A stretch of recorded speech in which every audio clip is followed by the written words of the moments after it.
أشهد أن لا إله إلا الله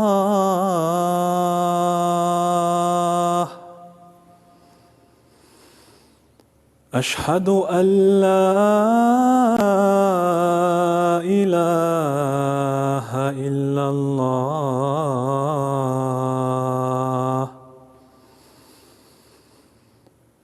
أشهد أن محمد رسول الله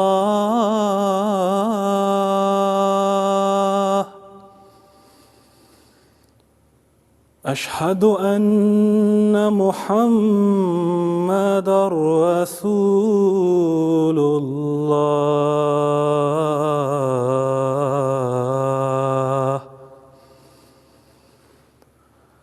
حي على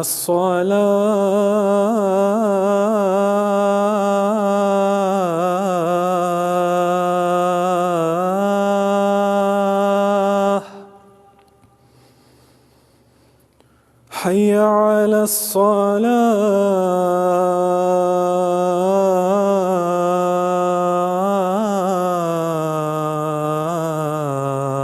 الصلاة حي على الفلاح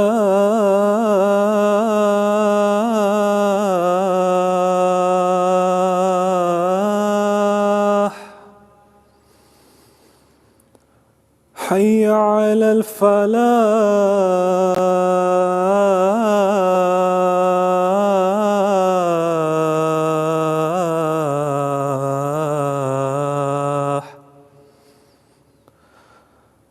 الله أكبر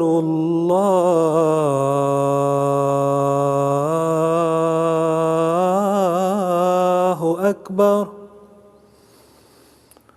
لا إله إلا الله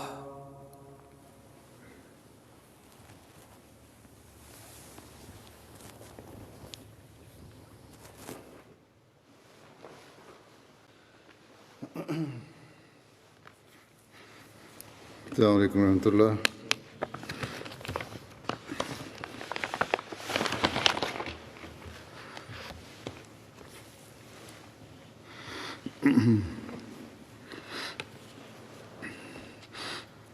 أشهد أن لا إله إلا الله وحده لا شريك له وأشهد أن محمدًا عبده ورسوله أما بعد فأعوذ بالله من الشيطان الرجيم بسم الله الرحمن الرحيم الحمد لله رب العالمين الرحمن الرحيم مالك يوم الدين إياك نعبد وإياك نستعين اهدنا الصراط المستقيم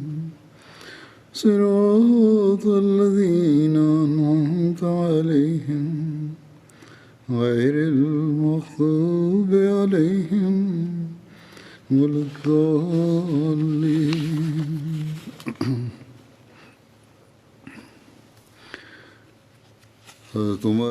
أعوذ بالله من الشيطان الرجيم بسم الله الرحمن الرحيم. I'm carrying on with the discussion of Hazrat Umar radiallahu ta'ala anhu, and I was talking about the battles that took place in his era.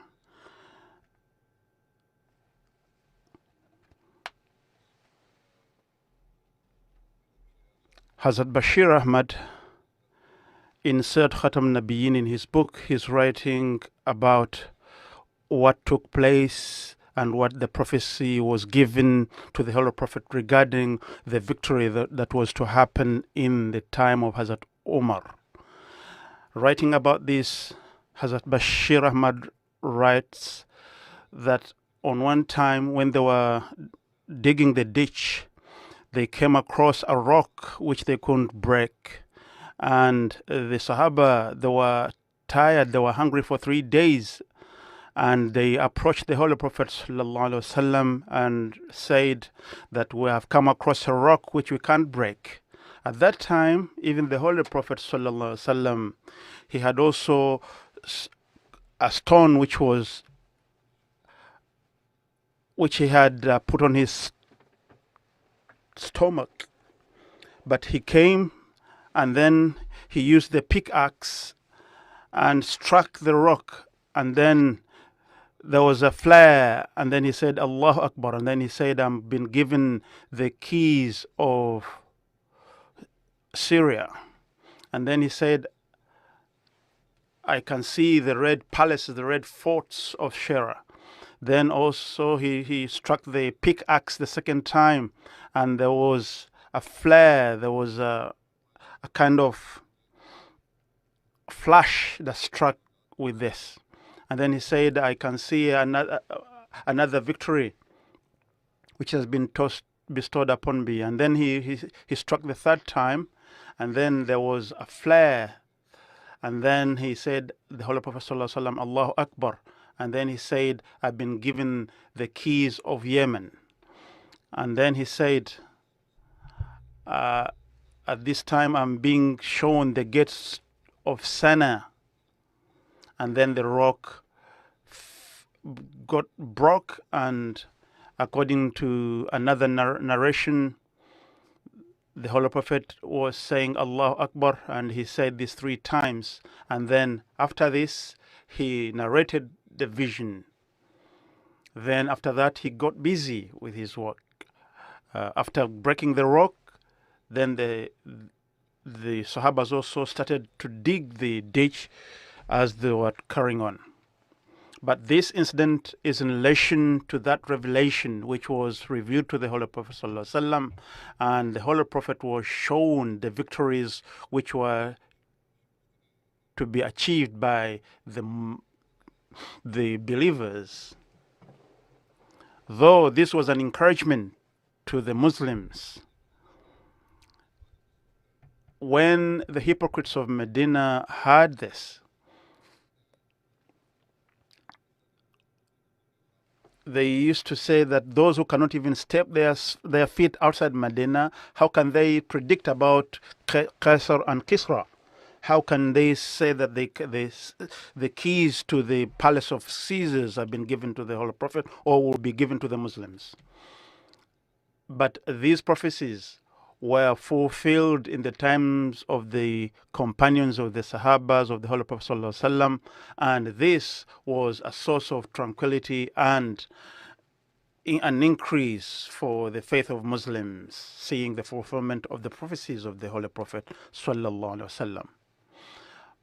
During the time of Hazrat Umar, the fall of Mada, like the Holy Prophet ﷺ was shown the victories which were to happen. We see that Babur is a place which was part of Iraq and which fell to the Muslims after Qadisiyah. There's also another historical place, a city, which was next to Sajah, is next to Babur, and this is where Hazrat Ibrahim was arrested by Nimrud. And even until that time, the place where Hazrat Ibrahim was imprisoned was still there. But when they reached there, they recite that the verse was recited of the Holy Quran that Tilkal ayyam nudawiluha bayna nas. That's when the Muslims took hold of that place, that these are the times when we change the days. From there they went to Tabao Sir, which is near also to Madian, which is near the river of Dajla. Here, Caesars used to come here for hunting. The army attacked this place. Hashim bin Waqas was the commander of this of this battalion which attacked this place in Madian, and that's how Madian fell to victory. The location of Madian is in the southern is in the southern parts of Iraq, and because other cities were developed around there, they used to call it, they changed it to Madain from Madian. But Kisra, this is where he had his seat. The seat of power was in this place. And Dajla was the river which was separating the Muslims from the Persians. In the book of Tabri, Hazrat Sa'ad looked for boats to cross the river, but the Persians were holding the boats to cross.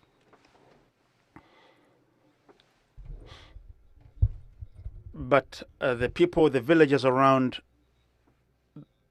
they had told a place where they could cross the river easily. And then Hazrat Sa'ad did not act upon this. He was sympathetic to the Muslims. He did not allow them to cross. On one occasion, Hazrat Sa'ad saw in a dream that the Muslims, they were crossing the river on horses. And this is in Tabrani. And after this dream, Hazrat Sa'ad was confident enough, and he vowed to cross the river. And then Hazrat Sa'ad said, the enemy is taking shelter behind the river. Let's cross the river. And then Hazrat Sa'ad with other Muslims, they followed him. He crossed the river. And then when the Persians saw this, they were scared, and they started shouting and screaming that Dawana Amdan, that the mad people have arrived, the mad people have arrived. And then the Muslims had attacked the forts of Caesar, and then some people had already shifted, they had relocated their people, and the Muslims overtook these fortresses with ease without any resistance. And in this way, the Prophet of the Holy Prophet ﷺ, which he saw during the Battle of the Ditch, that the fortresses of Caesar's the keys have been given to me. At that time, Sa'ad recite these verses of the Holy Quran, that Kam taraku min jannatin wa uyun, كم تركوا من جنات وعيون وزروع ومقام كريم ونعمة كانوا فيها فاكهين كذلك وأورثناها قوما آخرين. That how many forts have they left, and they left the farms and gardens and places of respect and even the favors and the bounties where they used to enjoy, and we have given them to other people. Hazrat Sa'ad gave an order that we should take the treasure and the souvenirs where they had swords, daggers, and all other equipments. There were also some saddles which they used to use on on horses. There was also some sardines, and there were also special horses and an elephant which was special to the king, and there was also a lot of jewelry. And the army gathered everything, and they were trusted. And whatever they found, it was taken to Hazrat Sa'ad. And when Hazrat Sa'ad saw this, he said, those people who did not even take a thing from this, these are people who are very, very trustworthy. And then the fifth was sent to the king.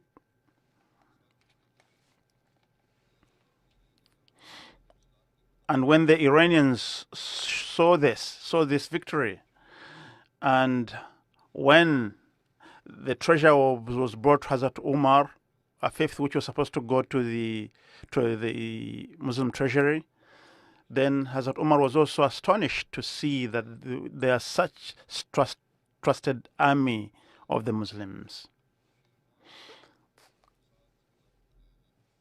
Some people were saying that there were some cloths which were brought, and they wanted them to be dressed to some of the companions of the Holy Prophet ﷺ. There was also some carpets which were distributed among Muslims. And after that, there is another battle, which was the Battle of Jalula. After the fall of Madian, the Iranians, they prepared in Belula. And Hazrat Umar sent Uqba to attack the Persians. Jalula is part of Iraq, which is on the way to Khorasan.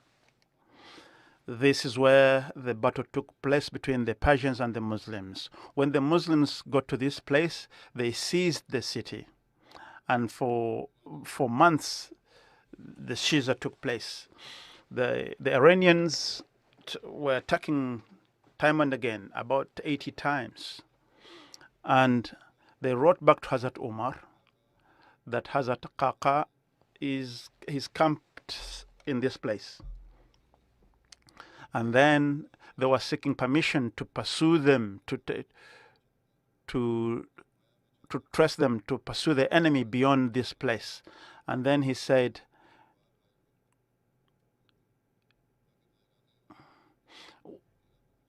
we would raise a wall where the enemy cannot attack us.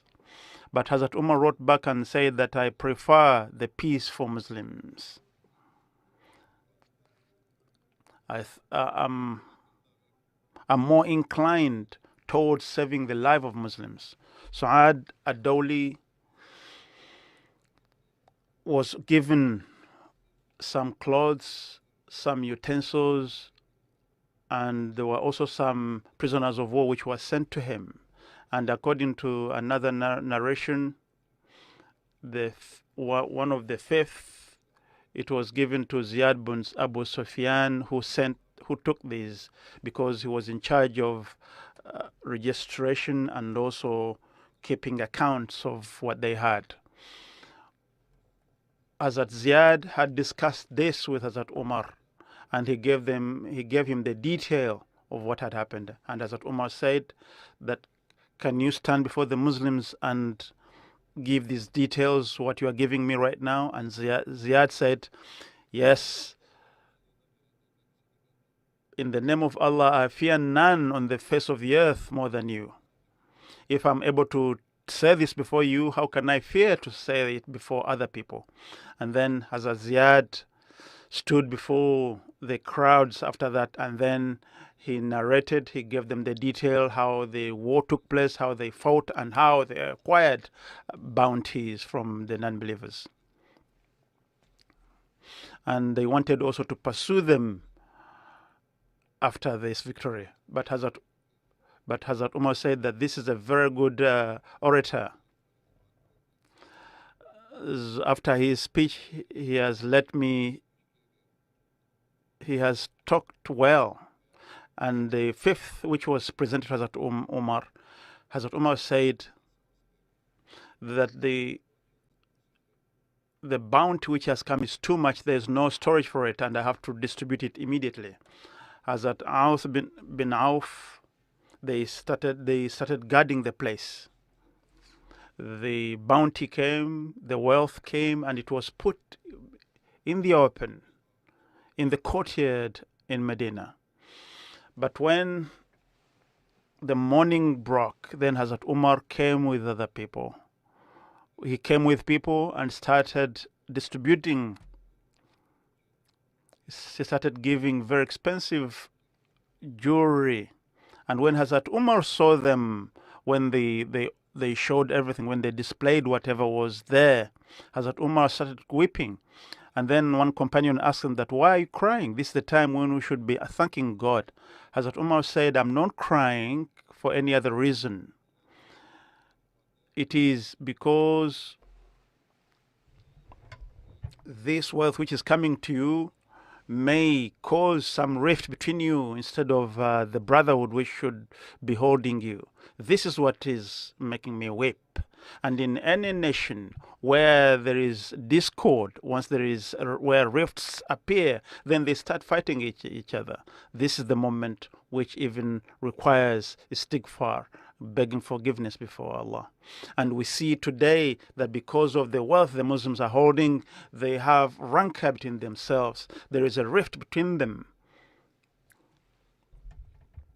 If you look at them individually, it is the same state. If you look at them as a state or as an ummah, this is the current state. There is lack of taqwa, lack of righteousness. Madian was part of Persia.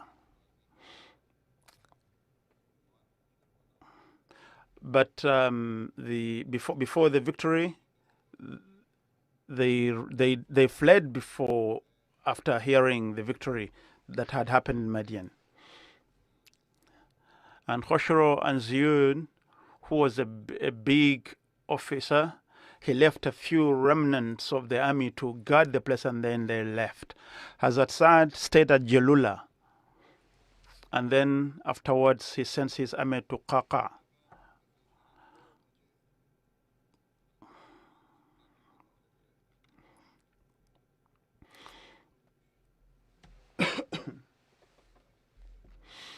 Khoshro Urun came in response, and Qaqa, when he reached Olwan, stayed there, and then he called for support. And then people, they were coming and they were accepting to pay jizya, and then they were joining the Muslims. Masal Azwan is another place which was conquered by the Muslims, and the detail of this comes that Hazrat Hashim bin Utbah, who was the leader of the army, had returned to Madian, and Hazrat Saad was still in Madian when he got the news that one of the battalion under Ma'zun was advancing to attack. And Hazrat Saad sent the report to Hazrat Umar in Medina, and Hazrat Umar gave the orders that you should prepare a battalion in response. And Huzail and Abdullah bin Wahab al-Rasbi and Mazarib should be the commander also as well. And then the Muslim army, with these commanders, they advance to stop the advance of the Persian advancement. And at Muqan, there was a battle that ensued, and the Persians were defeated, and Mas Abzan was the city nearby, which was conquered by the Muslims, and the Persians were running away. And then one of the companions called them that you can come back and stay in your cities peacefully. We have different narrations, we have different accounts that Hazrat Abusha Musa al-Ash'ari conquered this city without even a battle taking place, without any fight. There is Khurastan that also fell to the Muslims. Khurastan is one of the provinces of Iran, and before Khurasan was the governor, and the people of this place, they were being called Khuz, the Khuzians.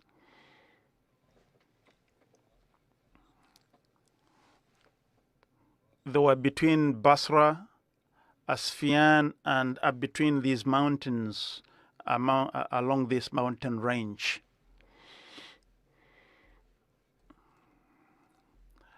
Seeing this condition, there was another front which was opened, and Utwa bin Uzwan, there was a small battalion which was sent, and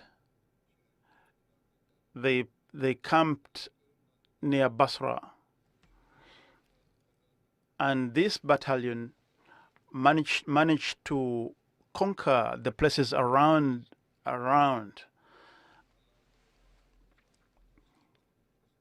And the Iranians used to hear, and when they learned about the victories which were the gains the Muslims were getting in those areas, then they stopped other Asians to come and attack Muslims anymore. On one occasion,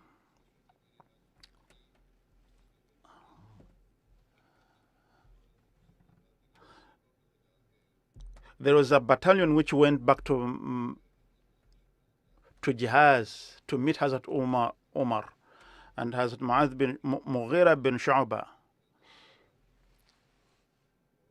was being condemned, and Hazrat Umar had deposed him, and Hazrat Musa al-Ash'ari was appointed in his place. And upon investigations, the accusations against Mughira were wrong. There was also another battle which took place in the 16th and 17th Hijr, and the Muslim army was very busy during this time. And this is the time when even there was an expansion within the areas of the Muslim control. And there is another place which is called Hawas, which fell to the Muslims. Tabri has mentioned this, but he has written that the victory for this place took place in the 16th year of Hijrah. And at that time, Utbah bin Azwan was the leader of the battalion that conquered this place. But Bradri, clarifying this, he said that Hawaz and other areas, it happened after Utbah, or even it was at during the time of Utbah and during the time of Hazrat Musa al-Ash'ari. They conquered Awaz, and first there was an attack, there was a fight, and after that Hazrat Mughira, when he was changed, and Hazrat Musa al-Ash'ari became the commander and the Amir, then the people revolted, and Hazrat Musa al-Ash'ari came out, and then he conquered this place, and this took place in the 17th year of Hijrah. At this time, many were taken as prisoners of war, but Hazrat Umar said that he should free all the prisoners of war. Hazrat Umar gave them freedom. Tabri has written that the Iranians were having two fronts where they were attacking Muslims. There was Nahar Tira and Monazir. These were the places where the attacks used to take place, and the Muslims, they took control of these fronts eventually. And we see that where the attacks used to take place, they went and attacked those points, and they flushed out the enemy, and they took control afterwards. Nahar Tira was conquered, and after that they conquered Awaz, and after that they went to Manazir, and they seized the city. And after Muhajir bin Ziyad, during that time, he was fasting, and he went to fight. And Muhajir, who was the brother, he informed Musa al-Ash'ari that his brother was going to the battle while fasting, and that Musa al-Ash'ari said that anyone who is fasting should break the fast, or they should not go. And Muhajir, who was fasting, he took a sip of water, and then he said, I'm only taking this in order of the commander of the Amir, otherwise I'm not thirsty. And then he was killed, and then the siege was going on for a long time, and at that time Musa al-Ash'ari, under Rabi's command, he left, and then Rabi kept on fighting, and many people were taken as prisoners of war. But even here, Hazrat Umar commanded that they should be freed, and under his command, they freed them. Hazrat Musa al-Ashari also advanced, and also another city was seized, and after a long time, they laid down their weapons and surrendered. Hazrat Mir has made his research, and under his academic research, it is said that in Tabri we find that those people who are hypocrites, who had not honored the treaties they had with Muslims, we find that some of them, they have been mixed up. There were some victories that took place before, and even those who took place after.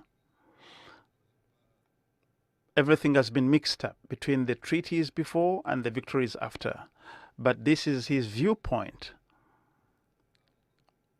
But there is also another battle I want to talk about, which was Ram or Humrus is another battle, Al-Hustar.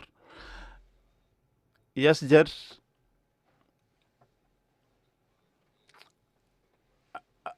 he came after that. He came and he went to Astakhr.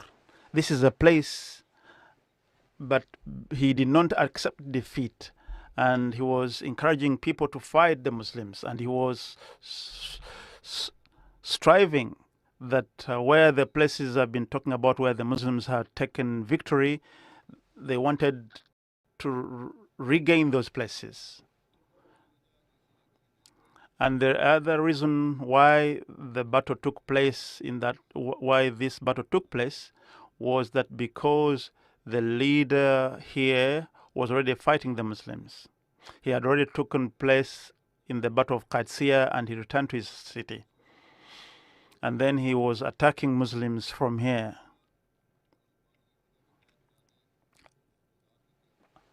After the victory at Hayalullah, then they went to Ramatul Homs. Ram al-Homs, like I said, is another place which is a popular place in Iran. At the order of Hazrat Umar, Nu'man was made the leader, the commander of the battalion. And then Hazrat Musa al-Ashari sent them, and then he combined two battalions. And then he said, Rum will be your commander. When Hurmazan learnt about this, he wanted to fight, but after that he was defeated, and he ran to Tuskar. That's why he retreated, and then he took hold in that place. And then the Muslims advanced, and they seized this city as well. And for many months, the Iranians were coming out to attack, and then once they attack, they run back, and they take hold in the city. But the Muslims kept on attacking them. And then during this attack, two Persians, they gave them an idea that if you want victory, the easiest way to do this is to attack them from two places. And when the Muslims used those avenues, they conquered this city.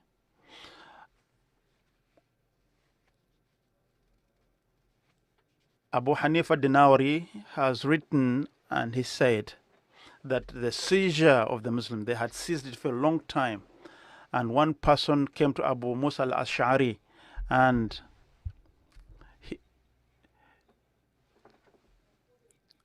he wanted help for protection, to protect him and to protect his property.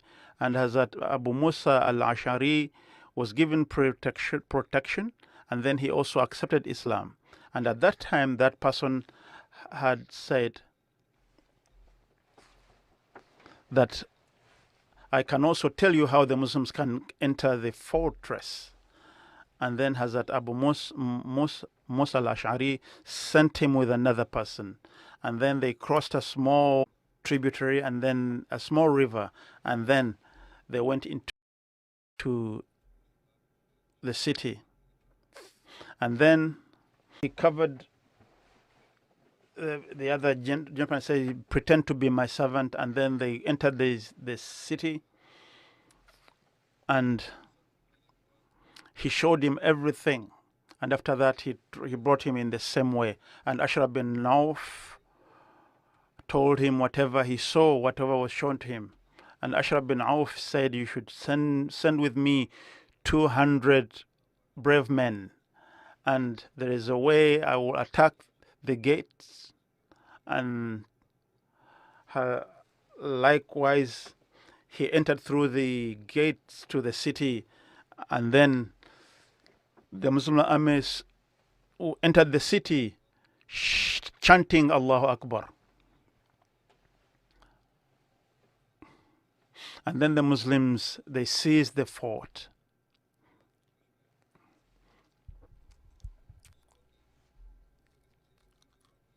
And then one of the enemies said, I have 300 arrows, but I won't stop attacking until the last arrow. And then eventually said, I leave everything to Hazrat Umar. I leave the decision to be taken by Umar regarding me. Then he was sent to Medina. And when the caravan went to Medina, then Humazan was given a gown which was out of gold.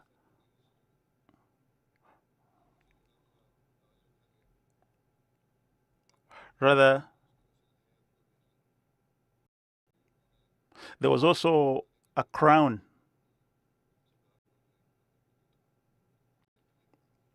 which was presented. And then when they came with this, they came to the mosque and they were asking, where's Hazrat Umar? Khurmzan asked where Umar was, and then they said he was sleeping in the mosque. And at that time there was no one with him. Khurmzan asked that where are his guards? And the people said, he needs no guards. And Khurmzan said, who was a king, who was a leader there, he said, this must be a Nabi, a prophet of God.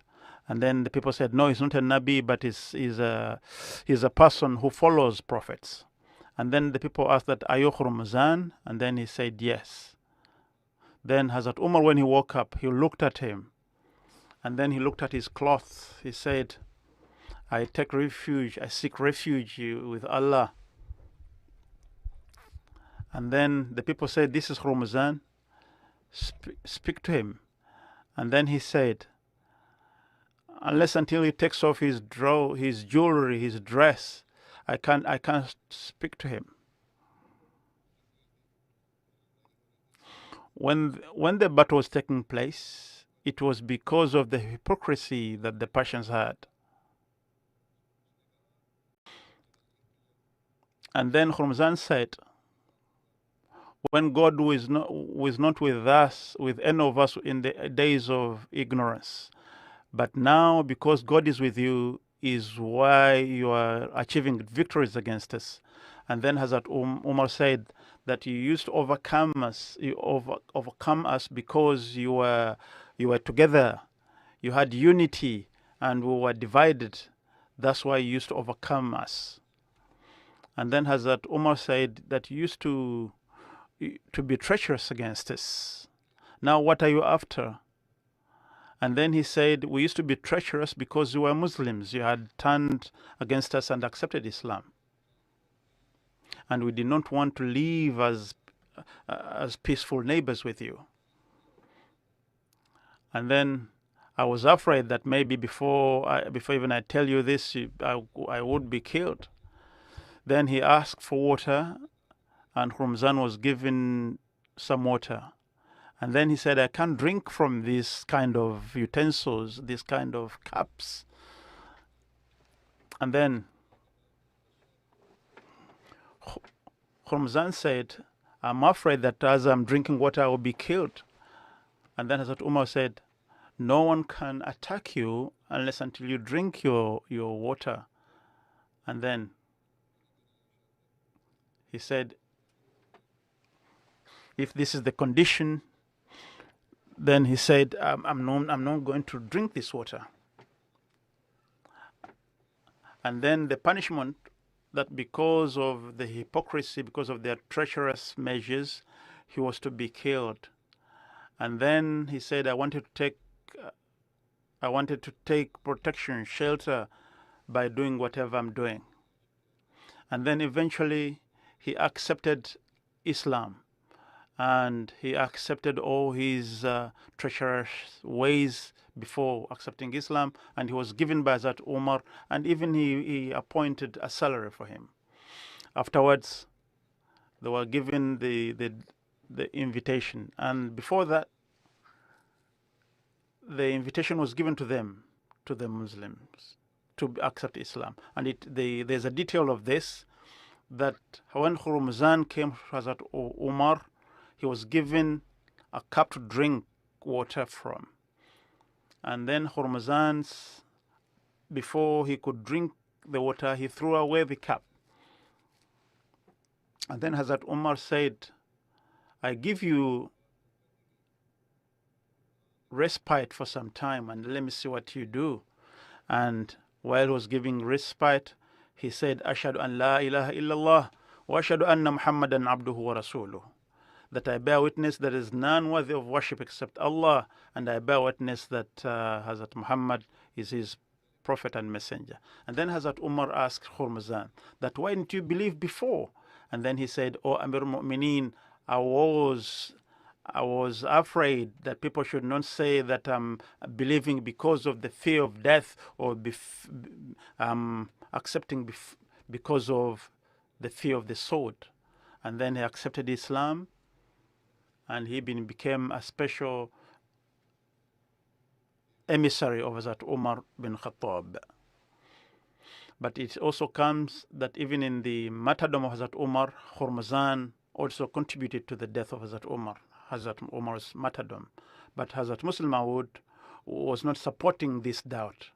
And Hazrat Muslim Maud, salam, mentioning a commentary in the ayat of Qisas, of retribution in Islam, he said that a person was brought to the Holy Prophet sallallahu alaihi wasallam who had killed a Muslim, and they had a treaty with the Muslims. And then the Holy Prophet had given the order to be killed, because why did you kill the Muslim was killed because he killed somebody with whom they had a treaty with. There's also another narration from Hazrat Ali that a person had killed someone, a Muslim had killed someone, and then the hadith came that la yuqtal mu'minun bil kafir, that no Muslim can be killed in place of a non-Muslim. But when we look at these narrations, and the hadith is that la yuqtal mu'min wala dhu ahadin fi ahadihi is the portion which clarifies the doubts, that dhu ahadin bi kafirin will clarify the condition that, and under the condition that when they're under the control of Muslims, when there's a treaty between them, it doesn't go, it is not a general command.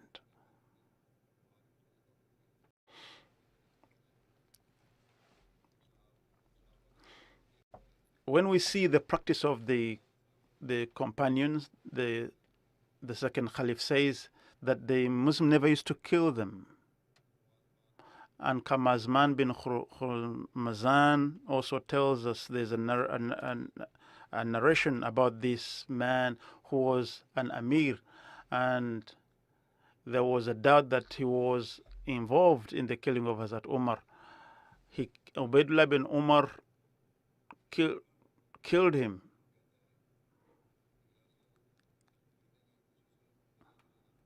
And then it is said that the Iranians used to live alongside the Muslims.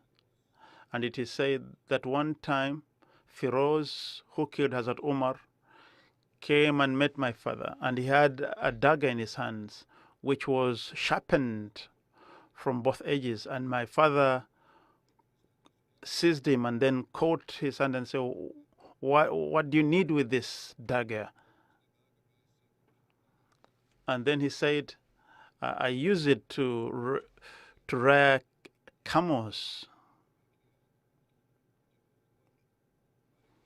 And when Hazrat Umar was killed afterwards, then he said, I saw Firoz giving the dagger to Hormuz.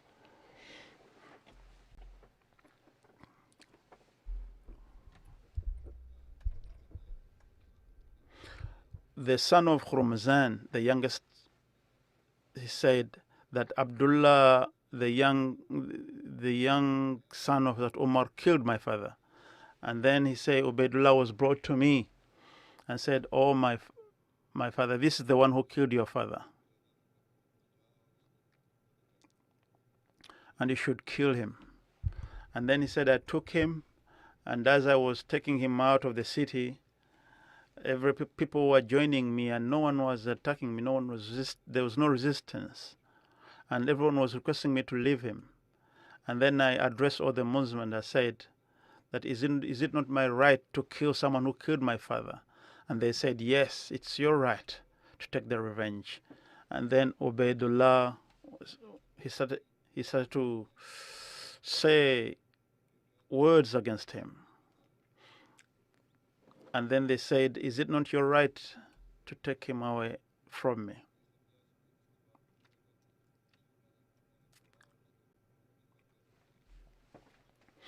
Then he said, after asking the people, because he had no proof that he is the one who killed his father, he left them. He left him. And the Muslims took him, lifted him on their shoulders, and then they were so happy. And then they never allowed me even to walk on my feet. And this was because the Muslims never wanted to kill the non-believers. But if someone was killed by a sword, those who used to live by sword, they were killed by sword.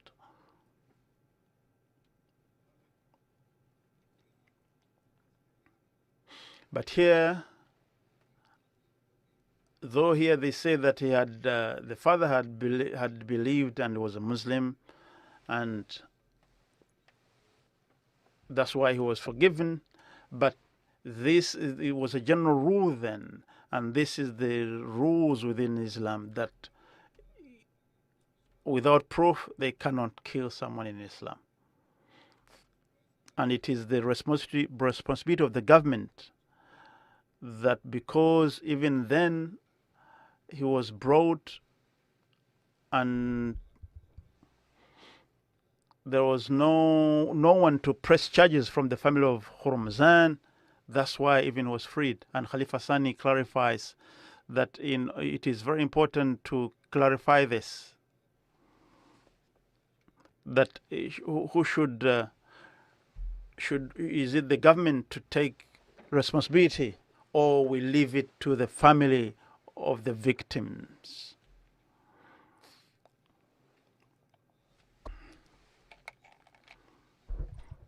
But some nations, they should take benefit with the two ways, depending on the situations are applicable. And this is my discussion, and I will carry on with the same discussion in the future as well. But at this moment, I want to talk about some deceased, and I will be leading their funeral prayers after the Friday prayers. The first one is Nasim Sahiba, who was the wife of Mr. Saeed, and was the daughter of Shafi Sahib of Delhi. She passed away recently at the age of 86 years in Pakistan. Inna lillahi wa inna ilayhi raji'un.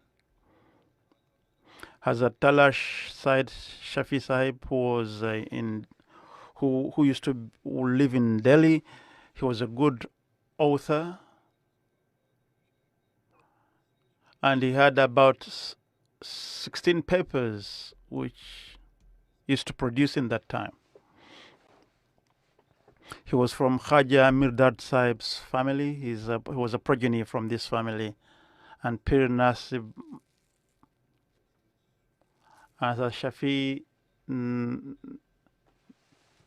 was a cousin to Hazrat Amijan as well, the wife of the Prince Messiah alayhi wassalam.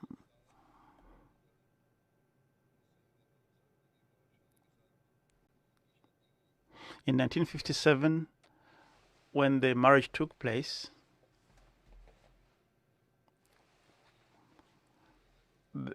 the daughter Khalida writes that at that time my grandmother, the condition was that they should abide by taqwa. And Hazrat Muslim Maud, when he was giving a khutbah, said that we were given a new life through Sayyid Muhammad and the two helpers. And that Muslim Maud had talked about how their forefathers worked in different areas. And that Muslim Maud has praised them. He has praised Nasim, the husband of the deceased. And Nasim Saeed was married to the deceased because of this praise from the Prince Messiah. He's been survived by two daughters. She has had a long period of service, which starts from 1954.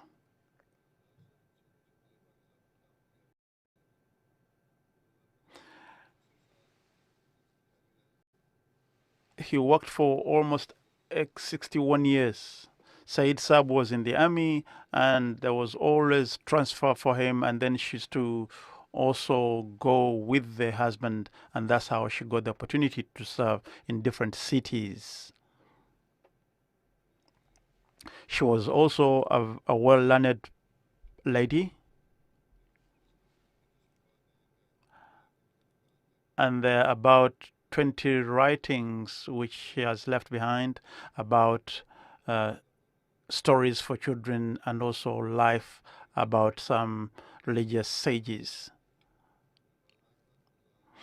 One of the daughters writes that my mother was a practical example in terms of religious practices. She was very punctual in the five daily prayers, and he always used to keep fast. And from the time of the second Caliph to the death, he had a personal attachment with 4 Khulafas, and she had the opportunity to serve under these 4 Khalifas. Though I hadn't met her personally, but through correspondence, I used to receive letters from her, and also from the family, which is known to me. And I could judge their sincerity and love for Khilafat. May Allah enable the children also to carry on with this strong relationship with Khilafat. Khalid Said Saab writes that she used to say that it is important to have a relationship with God, and that Ta'alluq Billah should be that as if God is before you at all times, and you should have a strong love for the Holy Prophet Sallallahu Alaihi Wasallam. She practically demonstrated this in her life, and she enjoined the children to remain attached to the teachings of the Prince Messiah ﷺ. She taught us everything, and she was always ready to serve the Jamaat at any time. From childhood, she has been enjoining us to observe prayers and also to obey the system. And she always used to say that you should always create ease for others. And she had particular attention towards almsgiving and sacrifices. And then she always used to say that you should pay the dues first, and then you should consider the home expenses. She used to enjoin us to recite the Holy Quran, and she used to tell us to have a good relationship and a good working relationship with the poor people, and we should look after them. She was always ready to go out for preaching. She was regular in the Tahajjud prayers and also enjoined us to do the same. She used to talk to us and always enjoined us to increase our knowledge, and she used to tell us to be smiling to everyone. And she had a great love for us. May Allah forgive her and elevate her status in paradise. Amen.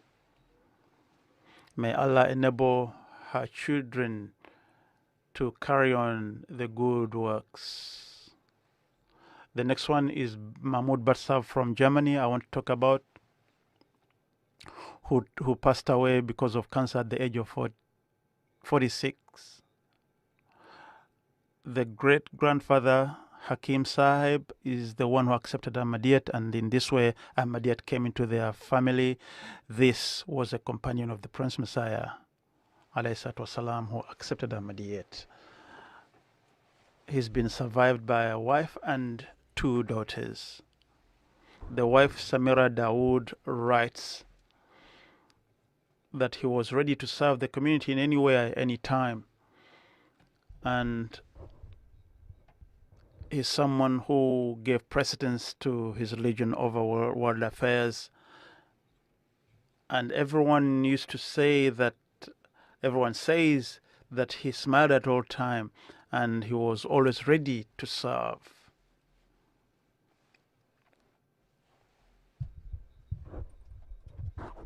He used to give special duties of protection in Germany. And the team member used to have written to me that with a lot of responsibility and a lot with attention, he used to give duties. And I've watched him myself. He would recite the Holy Quran all the time, and I pray that may Allah give his family the fortitude to bear the loss and also carry on with his good works. And Zada Parwin Saab is the next one, the wife of Mustafa I want to talk about. She was from Sialkot. She has passed away at the age of 61. Inna lillahi wa inna ilaihi rajiun. Hibatul Kalim, the daughter, a wife of Jamil Tabassum, who is in Pakistan in Russia.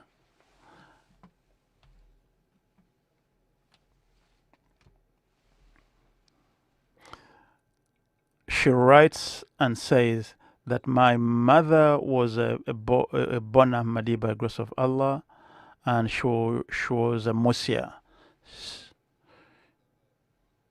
Diwan Bakhsh Sahib, who used to live in Afghanistan, that's how Ahmadiyyat came into their family.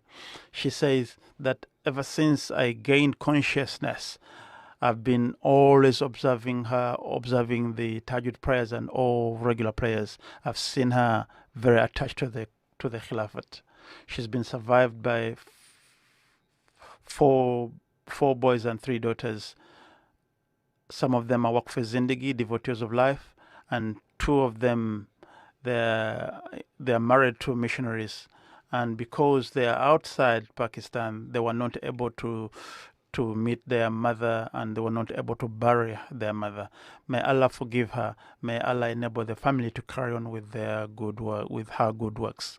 I want to talk about Rana, who was a son of Chaudhry Ilahi, Tahsil Jilawala, Pakistan. This was the son of Chaudhry Ilahi Sahib.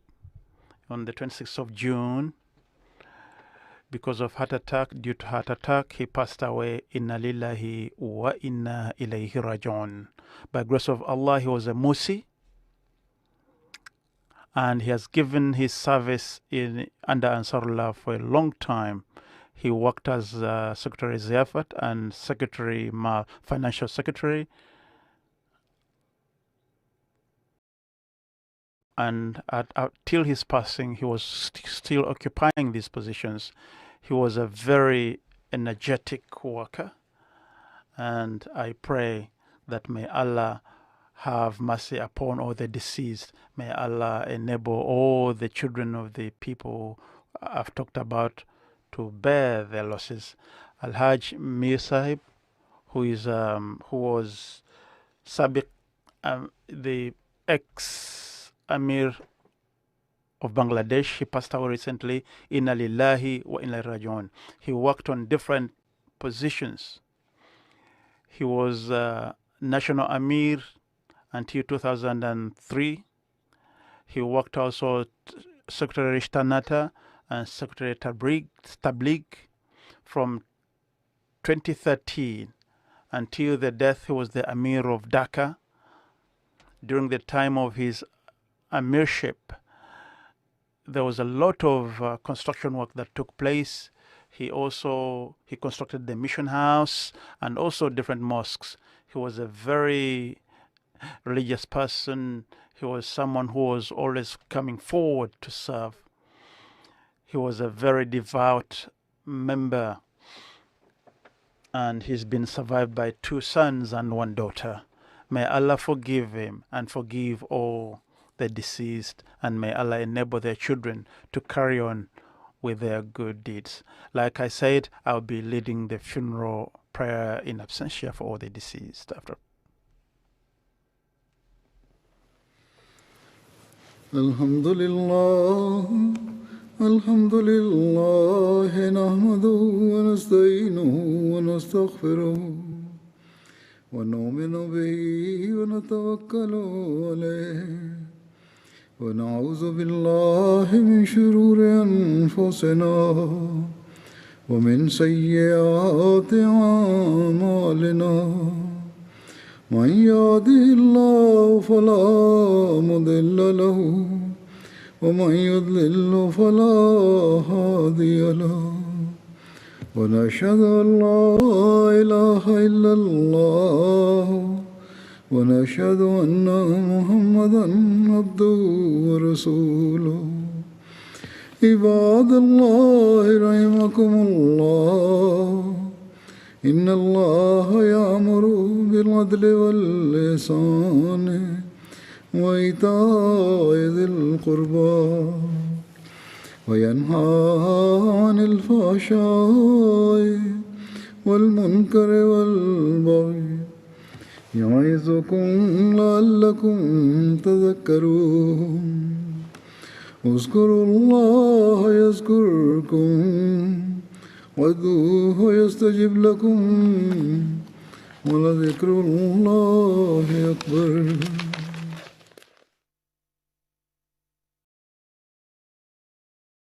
ما كان محمد أبا أحد من رجالكم ولكن رسول الله وخاتم النبيين.